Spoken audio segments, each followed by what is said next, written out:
A man divorces his wife over her secret friends with benefits history with a guy who looks just like him, then cuts off his sister who knew the whole time, but a DNA test forces a second chance. So, 1 month ago, I 43M found out that my wife's 41F male best friend 40M was actually her former friends with benefits, and that has enraged me to no end. Not just because they had that kind of past, but because they kept it a secret from me for all these years. And to make matters worse, my sister, 40F, who is also my wife's best friend, knew about it and never told me. When we started dating 18 years ago, we agreed to cut all ties with our exes. Now I've learned that she's been lying to me about that for years. After finding out last month, I spoke to a lawyer and told my wife we were getting a divorce. Nothing she says or does now will change that. I also took a DNA test for my daughter, 16F, and my twin boys, 12M, and have gone no contact with my sister. Some might say that I'm taking things too far, especially with the DNA test, but there's a reason for it. Her friends with benefits and I look strikingly similar, and we're both 6 feet tall, have blonde hair and blue eyes. Up until now, I never questioned whether my kids were mine, but after learning about her past with him, I can't help but feel paranoid. On top of that, her FWB never got married because he claimed to have a free soul. And it makes me feel like she just settled for me, and if he had ever decided he wanted marriage, she would have left me in an instant. The only silver lining in all of this is that the house we live in is in my name.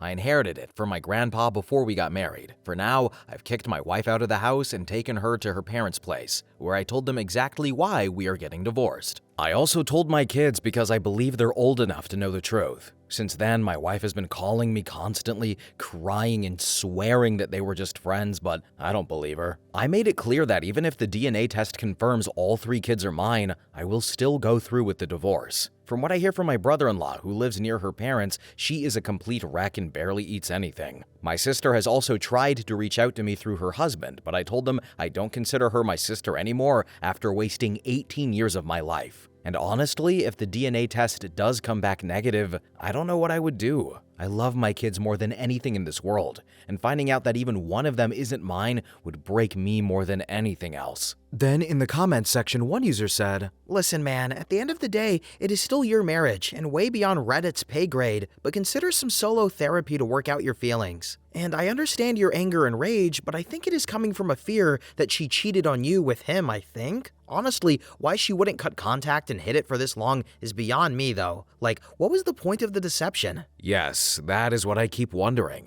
The only reason I can think of it is that I was the safe choice, the stable option. She always wanted to get married, but he was never the type to settle down. He's more of an adrenaline junkie, someone who chases excitement rather than commitment. Then user 2 commented and said, "The feeling of being someone's second best and the safe choice is one that I hope nobody goes through. I know a lot of people will tell you to man up, but I'm gonna go the other way and tell you to acknowledge your feelings. Feelings and emotions can't be controlled or reasoned with, but if you acknowledge them, you are able to work through them. We're human after all. And honestly, I think you also need a reason for a deception this long. I'm sure you had to give up friends who were friends with benefits, so what was her reason? She would need to own up to it without trying to gaslight you." Yeah, I ended a friendship with a childhood friend because I used to date her in my first year of high school to show how serious I was about our relationship. Then OP provided more information on the DNA tests and said, "So, I took the DNA test a week after finding out about their past, but I sent my wife to her family just 8 days ago." Then OP explains how he met his wife and said, "So I met my wife through my sister. She wanted to go on a date with a coworker of mine, and somehow it turned into a double date. That's where I met my wife for the first time and we just hit it off." Then OP elaborated on his marriage and said, "So our marriage was fine. Sure, I wasn't the perfect husband, but I always tried my best, from helping with household chores to taking her on surprise dates, even after we got married and had kids. I was never even jealous of her male friends because I trusted her completely. That's why this hurts so much." Then OP elaborates on how he found out after all these years and said, "My sister's ex started working at my workplace, and he seemed like a pretty nice guy. So I asked him why he and my sister broke up, and he told me that he couldn't stay with someone who still hung out with a former friends with benefits. He also said I was a bigger man than him for letting my wife stay close to hers, something he could never do." Then OP elaborates on how he inherited his grandfather's house and said, "My grandpa left me his house because he was like a father to me after my dad died. I used to ride my bike for 30 minutes every Sunday just to visit him and play chess. After I got my driver's license, he gave me his beloved car as a gift and taught me how to fish, hunt, and everything else I needed to know. Just because you had a bad relationship with your grandparents doesn't mean everyone else did. And then finally, OP elaborates on how his kids reacted to the whole situation and said, "The kids still don't know everything, but I think my daughter is starting to put the pieces together. As for my parents, I don't have any. My dad died when I was young,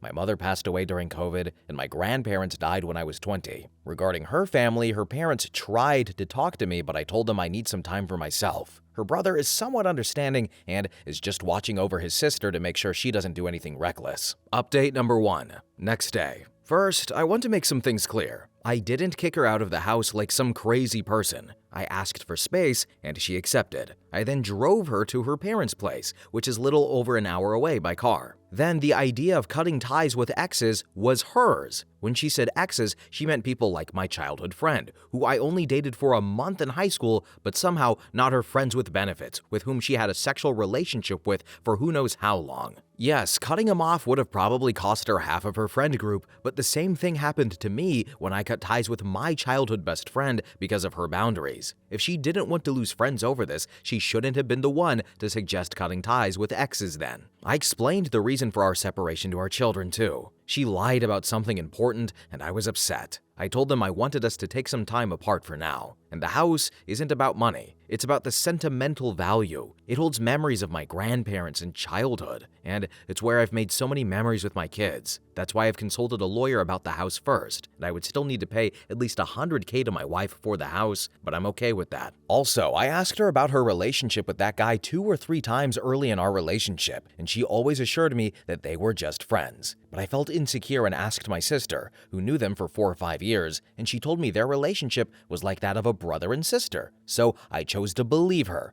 Big mistake. The FWB was never someone who would settle down and have a family. For as long as I've known him, he's always been traveling, doing dangerous things, and chasing thrills. That's why I feel like I was the safe choice for her. The fact that she kept their relationship a secret from me for 18 years only makes me think that I'm right. And then, the results of the DNA test don't matter because they will always be my children. Even if the results come back positive, I still want to proceed with the divorce. However, I should at least try 3 to 6 months of couples therapy, if not for myself, then at least for the kids. And as for the test results, I will wait for my best friend to look at them so I have someone for support, and then I will post a small update in the comments once I do look at them. Edit. Like some people have advised, I should probably have her take a polygraph test to see if she's lying, and I will do that. Edit number 2. So yeah, I don't really know how to start this, but my kids are mine by blood and soul. I can't even begin to describe the mix of happiness, sadness, and guilt I feel right now. But I wanted to give you all an update since you've helped me keep my mind occupied and not let my thoughts spiral down into a dark place. So thank you, everyone. So, about an hour and a half ago, my best friend, who I've known for as long as I can remember, drove nearly 3 hours to be with me and help me through this. After he arrived, we had a beer or two, and I told him everything. And he just listened, letting me get it all out and reassured me that he would be there for me, no matter what. Then, after about 10 minutes, I finally gathered the courage to look at the test results and completely broke down. I collapsed into a crying mess, and when I finally calmed down, we started talking about what I should do next. Should I try to save my marriage for the sake of the kids? Would that even be the right thing to do? And that's when my friend shared something from his own past. When he was young, one of his parents cheated, but they still stayed together for the kids, and he told me without hesitation that it was the worst thing they could have done. He spent years wishing they had just divorced instead of forcing everyone to live in that kind of broken relationship. His words, along with some of the private messages I've received, really hit me. So I've decided not to try to save the marriage. I will go forward with the divorce. But I also want to make sure that, even after it's over, we can still work together for the best interests of our children. That's why I will be going to both individual and couples therapy so that we can learn how to co-parent in the healthiest way possible. I am also looking for a good therapist for my 3 kids, so that they can begin to heal as soon as possible. Then, in the comments section, one user said, "Wow, your sister lied to protect your wife's cheating? That's cold. Does your sister hate you or something?" Well, I always thought our sibling relationship was good. I even walked her down the aisle. Then user 2 commented and said, Did she try to argue that he didn't count as an ex even though she had sex with him? She's likely going to argue that she isn't the person now that she was back then, but you need to find out what kind of person she was back then and if you would have dated and married her if you knew about it. If not, then her lies were essentially about deceiving you into a relationship with her, which doesn't show a lot of respect for you. Well, she said something along those lines, that she didn't want to lose a friend group because of this, and that it was just meaningless sex they had a few times. She also claimed she hadn't met him alone since we met at official. If she hadn't made us cut off all of our exes, I would have understood her not wanting to ruin a friend group. But she was fine with destroying my friend group with her boundaries, just not her friend group. Then user 3 commented and said, OP,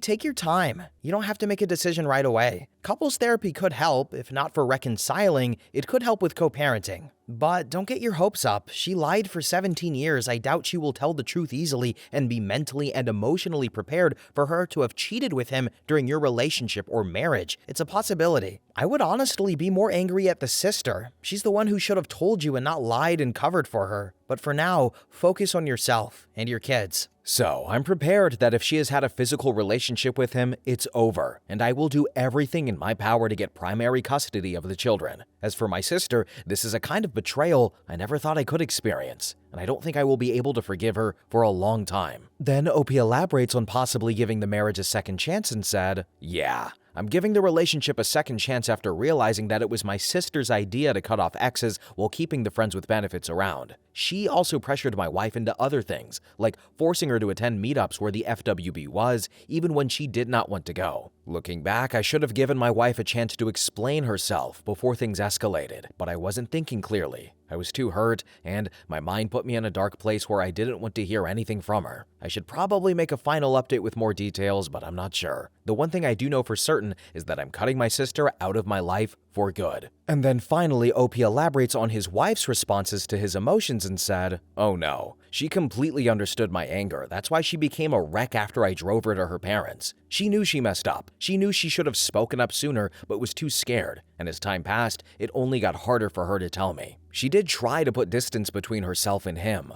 but from what I read in the messages, my sister kept pushing her until she gave in and went along. Even when my wife tried to avoid them or make excuses not to go, my sister would lie by not telling her the FWB would be there or manipulating her in other ways to get her to go." Final update. 5 days later. Hello friends, I wanted to post one final update on what's been happening after I spoke with my wife when she got back from her parents. As you can see from the title, I've made up my mind to give her a second chance after going through her current phone and her old phone from about 12 years ago. We had a long conversation where I asked her why she made me cut off my exes while she still kept her former FWB. Turns out, her first long-term boyfriend of 3 years had cheated on her with a mutual friend, which made her deeply insecure about her future partners having female friends, especially exes. From the time we started dating until I made our relationship official after about 5 or 6 months, she was struggling with those insecurities. When I asked her to make our relationship official and engaged, she had a conversation with my sister who suggested that we both cut off our exes. My wife agreed, but my sister convinced her that the FWB didn't count as an ex because they had only slept together twice during a trip to Europe with some friends. Later, my wife regretted lying to me and wanted to tell me about her past with him, but my sister stopped her. She told my wife that bringing it up would only cause unnecessary stress and could even put her at pregnancy risk. Because of that, my wife decided not to tell me, but tried to distance herself from him instead. Eventually, she planned to cut him off completely without me ever knowing. However, my sister had other plans. She had a crush on the FWB's close friend and really liked that friend group. She knew that if my wife distanced herself, it would inevitably break up the group. So she pressured my wife into going to meetups where the FWB would be, sometimes lying to her about who would be there. Another possible reason my sister did this was that she herself wanted to keep seeing her own FWB while being in a relationship and didn't want to feel guilty about it. That's the only explanation I can think of. I also asked my wife if she would take a polygraph test to prove she never cheated on me, and she agreed immediately without a second of hesitation. So we're going to try to save this marriage, starting with marriage counseling and other steps to rebuild trust. But first, she has to completely cut off that friend group and block my sister from everything. And to address some of the private messages I've been getting, no, I'm not an abuser, nor have I financially abused my wife. She has been working since our twin boys turned 2 years old, and my mother moved in with us to help care for them while we both worked. And no, I'm not just looking for an excuse to leave this marriage because of some midlife crisis. I love my wife and my children, and not being away from them for weeks or months would be heartbreaking. Now here are some relevant comments. User 1 said, OP, do you believe what she says about your sister? Has she corroborated what your wife says? Also, lie detector tests, if you're actually effing serious about that, aren't admissible in court for a reason. So, I mean, it's not that I actually believe in lie detector tests. After reading about them and hearing what others have said, I learned they aren't as reliable as I thought. Honestly, I didn't even know they were real. I always assumed they were just something from TV and movies. But like someone mentioned in my last post, I should at least see how serious she is about taking one. And she really did seem like she wanted to do it. Like she was eager to prove to me that she truly hasn't cheated. Then user 2 commented and said, OP, at the very least, you and your wife need to agree to cut off your sister. Maybe for good. Definitely while you work together to rebuild trust. At every turn, your sister has used your wife's insecurities to her own advantage and to undermine your marriage. And also, polygraph tests are garbage. Don't waste your time or money on that. So, honestly, I never thought my wife was that insecure, but reading those old messages made me so angry at my sister for exploiting my wife's insecurities for her own benefit. Then user 3 commented and said, So now your sister is to blame for your wife's choices? And she's completely innocent in all of this after deceiving you for years? And what makes you think that your wife is an angel when your sister, who kept an FWB while in a relationship with someone else, trusted her to go to these hangouts where she would basically cheat on her partner in front of your wife, and she never said anything? This is the person you're forgiving? What did you think she was doing here? Holding candles? Cool. Okay, there was much more said than I wrote in this post, and she provided proof of many things, so I'm giving the relationship another chance because of that. I know this may not be the best decision, but it's the decision I've made. Still, thanks for taking the time to read my post and give me your thoughts. Then user 4 said, Okay, it sounds like she's totally throwing your sister under the bus to get into your good graces. Something doesn't add up here. Well, given her personality, I truly believe my sister was able to manipulate her by exploiting her insecurities. When I said she's a people pleaser, I mean it. At the beginning of our relationship, she would do whatever I wanted, which might have seemed nice, but it really wasn't. I wanted her to enjoy herself and do things she actually wanted. It took nearly a year for her to feel comfortable enough to express her own desires, instead of just letting me make all the decisions. And then finally, OP elaborates on if the rest of the family knew about the sister's FWB and said, So, I don't have any family. It's just me and my sister since my mother died during COVID. That's why my wife believed my lie about wanting to learn more about my mother's family. She didn't talk much about them, but she always mentioned her brother, so I used 23andMe to try and find my mother's estranged brother or one of his descendants. She never suspected that I was actually trying to find out if my children were mine or not. So, I'm very curious, fellow viewers, what do you guys think on this one? Would you take her back given the circumstances? Yay, nay? I mean, I can understand OP's decision, provided everything here is true. And I guess he knows his sister, so maybe she is the manipulative type. And while I can understand wanting to keep the family together for the kids' sake and all of that, the wife here is not 100% innocent. And I don't think OP's saying that, but I mean, I don't know if I would want to take her back. But you know what? That's just me. That's not even my wife. My wife will be 7 feet tall and extremely confident with a sense of humor. But anyway, guys, that's the end of the video. Thanks for watching, commenting, have a really good day, and bye-bye!